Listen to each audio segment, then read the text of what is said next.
Assalamualaikum warahmatullahi wabarakatuh. Sebelumnya perkenalkan, nama saya Nurul Afida dari Prodi PGMI Universitas Syarif Muhammad Sunan Bojonegoro kelas 2A NIM 22020010008. Di sini saya akan membahas apa yang saya pahami dari makalah kelompok 1 di mata kuliah psikologi. Kata ini selalu dikaitkan dengan jiwa seseorang. Saat ini ilmu psikologi juga telah banyak dipelajari khususnya di perguruan tinggi. Maka pada kesempatan kali ini saya akan memberikan atau membahas secara singkat apa yang dimaksud dengan psikologi pendidikan.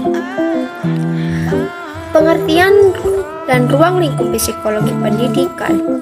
Psikologi pendidikan adalah studi sistematis tentang proses dan faktor yang berhubungan dengan pendidikan. Dari batasan di atas terlihat bahwa hubungan yang sangat erat dan kuat antara psikologi pendidikan dan tindakan belajar. Maka karena itu tidak heran jika beberapa ahli psikologi pendidikan itu mengatakan bahwa bidang studi utama dalam psikologi pendidikan itu adalah pembelajaran. Dengan kata lain, psikologi pendidikan itu berfokus pada isu-isu yang berkaitan dengan proses dan faktor-faktor yang berkaitan dengan tindakan belajar. Maksudnya itu bagaimana? Maksudnya itu karena konsentrasinya pada masalah belajar, yaitu tuh masalah yang selalu melekat pada mata pelajaran siswa. Konsumen utama psikologi pendidikan itu pada umumnya adalah para pendidik. Mereka itu memang dituntut untuk menguasai bidang ilmu ini agar dalam menjelaskan fungsinya itu dapat menciptakan kondisi yang memiliki daya dorong yang lebih besar untuk berlangsungnya tindakan belajar yang efektif.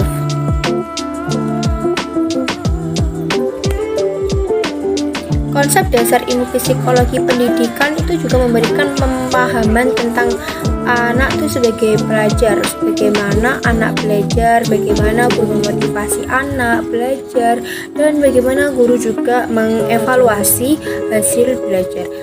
Tujuan untuk mempelajari ilmu psikologi dalam pendidikan itu adalah untuk memahami dan meningkatkan proses belajar dan pembelajaran itu sendiri, sehingga dapat disimpulkan dengan memahami teori dan ilmu psikologi pendidikan akan memahami perannya yang sesungguhnya, yaitu membuat peserta didik itu mau dan tahu bagaimana cara belajar.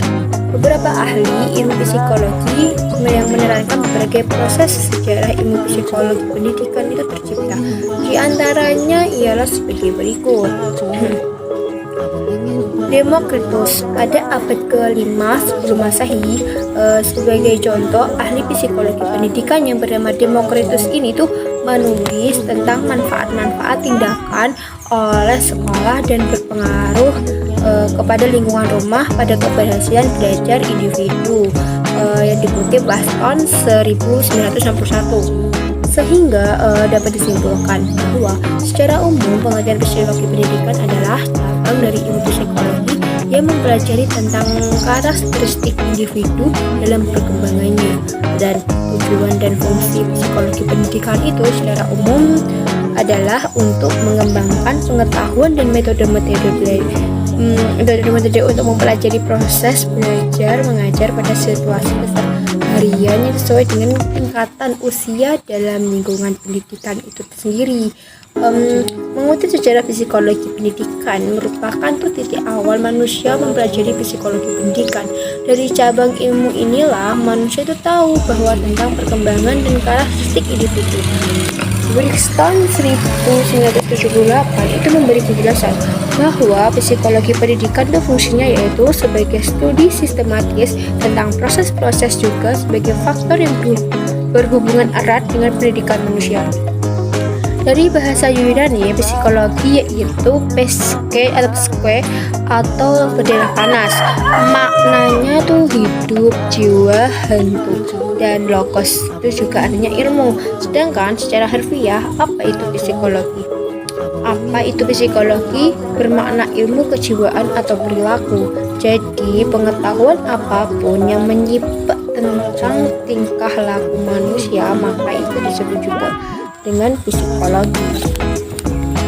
Seperti Johann Amos Comenius, ilmuwan yang berasal dari Ceko, memberi penjelasan bahwa ilmu psikologi pendidikan mempunyai topik dan tujuan sebagai berikut.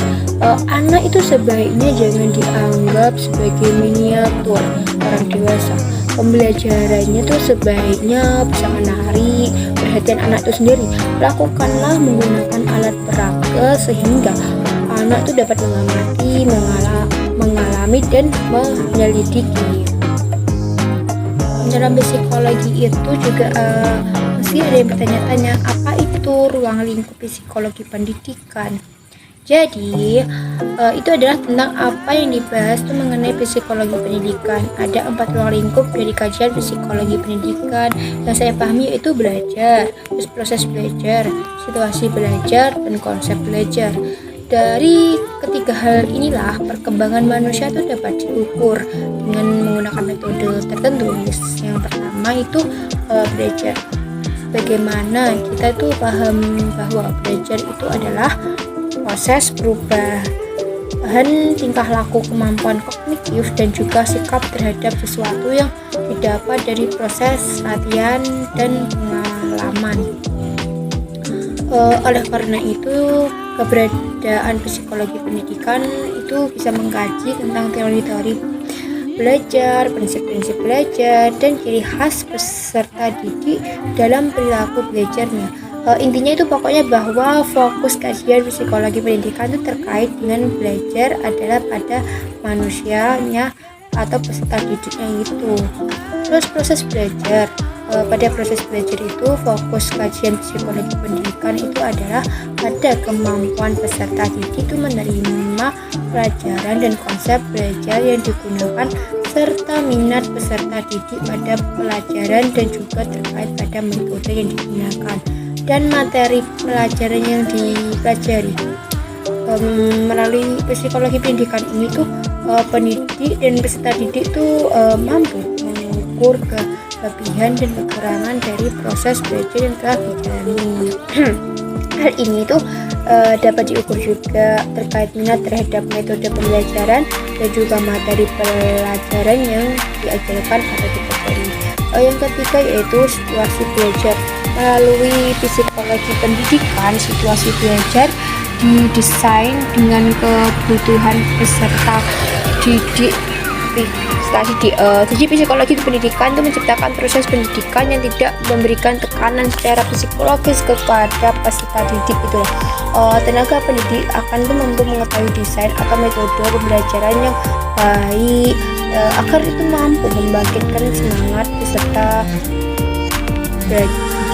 didiknya itu bisa semangat belajarnya. Dan yang keempat itu konsep belajar. Dari ketiga ruang lingkup dari kajian psikologi pendidikan di atas adalah sebuah desain yang cocok untuk konsep belajar itu sebagaimana peserta didik dan tenaga pendidik itu merasa nyaman dalam menjalani proses pendidikan melalui konsep belajar yang tepat. Maka harapan akan tercapainya proses pendidikan yang kondusif akan tercapai. Peran psikologi dalam belajar yang efektif dari keseluruhan peran psikologi di bidang pendidikan itu hampir semuanya itu merupakan peran yang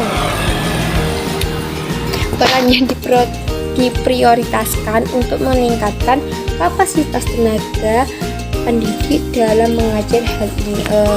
Kenapa? Ini tuh dikarenakan tenaga pendidikan saat ini itu menentukan keberhasilan sistem belajar mengajar.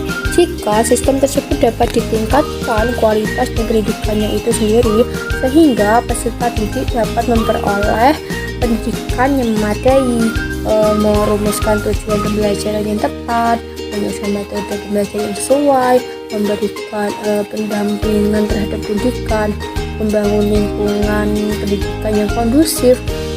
Orang kan juga banyak bertanya, bagaimana sih peran psikologi pendidikan dalam kegiatan belajar mengajar supaya lebih efektif. Jadi yang saya pahami dalam makalah ini tuh pendidikan yang paling efektif itu adalah membangkitkan motivasi belajar peserta didik. Psikologi pendidikan dengan pemahaman terhadap karakteristik jiwa peserta didik itu akhirnya tuh mampu membangkitkan motivasi peserta didik untuk belajar gitu. Jadi ruang lingkup psikologi pendidikan tuh juga banyak yang bertanya mengenai skop psikologi pendidikan.